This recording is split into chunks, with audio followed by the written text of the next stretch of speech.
నమస్కారం. ఈరోజు మనం భారతదేశ ఆధ్యాత్మిక చరిత్రలో ఒక వెలుగులాంటి మహానుభావుడు ఆదిశంకరాచార్యుల జీవితంలోని అత్యంత హృదయస్పర్శి ఘట్టాన్ని తెలుసుకుందాం. ఇది తత్వం గురించిన కథ మాత్రమే కాదు, తల్లి కొడుకు మధ్య ఉన్న పవిత్ర బంధం కథ. శంకరాచార్యులు కేరళ రాష్ట్రంలోని కాలడి గ్రామంలో జన్మించారు. తండ్రి పేరు శివగురు, తల్లి పేరు ఆర్యాంబ. శివగురు గారు త్వరగా మరణించడంతో శంకరాచార్యులను తల్లి ఆర్యాంబే అత్యంత కష్టాలతో పెంచారు. ఆమె భక్తి, త్యాగం శంకరాచార్యుల వ్యక్తిత్వాన్ని మలిచాయి. చిన్న వయస్సులోనే శాస్త్రాలు, వేదాలు అద్భుతంగా నేర్చుకున్నారు. శంకరాచార్యులు సన్యాసం తీసుకోవాలని ఆకాంక్షించారు. కానీ తల్లి ఆర్యాంబ, నీవు నాకు ఒక్క కుమారుడు అని మొదట అనుబంధించలేదు. అప్పుడు శంకరాచార్యులు తల్లికి ఒక ముఖ్యమైన వాగ్దానం చేశారు. అమ్మా, నీవు చివరి దిశలో ఉన్నప్పుడు నేను తప్పకుండా నీ దగ్గర ఉంటాను. నీ అంతిమ కర్తవ్యాలు నేనే నిర్వహిస్తాను. ఈ వాగ్దానం మీదే ఆర్యాంబ తన కుమారుడిని సన్యాసానికి అనుమతించింది.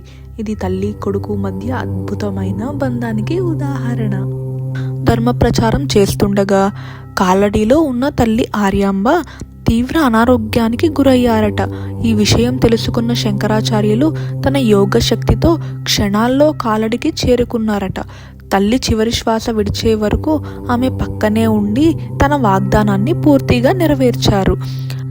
తల్లి మరణానంతరం ఒక సమస్య ఎదురైంది.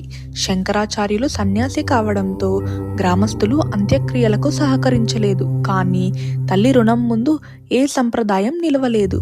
శంకరాచార్యులు తానే తన తల్లికి అంత్యక్రియలు నిర్వహించారు.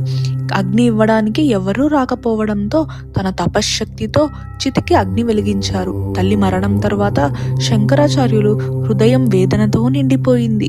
ఆ వేదన నుంచే భక్తిగా మారిన అమృత వాక్యాలే ఆర్యాంబికా స్తోత్రం. ఈ స్తోత్రంలో తన తల్లిని సాధారణ స్త్రీగా కాక అమ్మవారి అవతారంగా వర్ణించారు.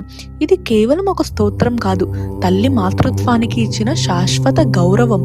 ఆదిశంకరాచార్యులు అద్వైత జ్ఞానానికి ప్రతీక అయిన తల్లి ముందు ఒక విధేయ కుమారుడే. ఆర్యాంబిక స్తోత్రం మనకు ఒక విషయం నేర్పుతుంది: తల్లి మొదటి దేవత. ఈ కథ మీకు నచ్చితే లైక్ చేయండి, షేర్ చేయండి మరియు సబ్స్క్రైబ్ చేసుకోండి. నమస్కారం.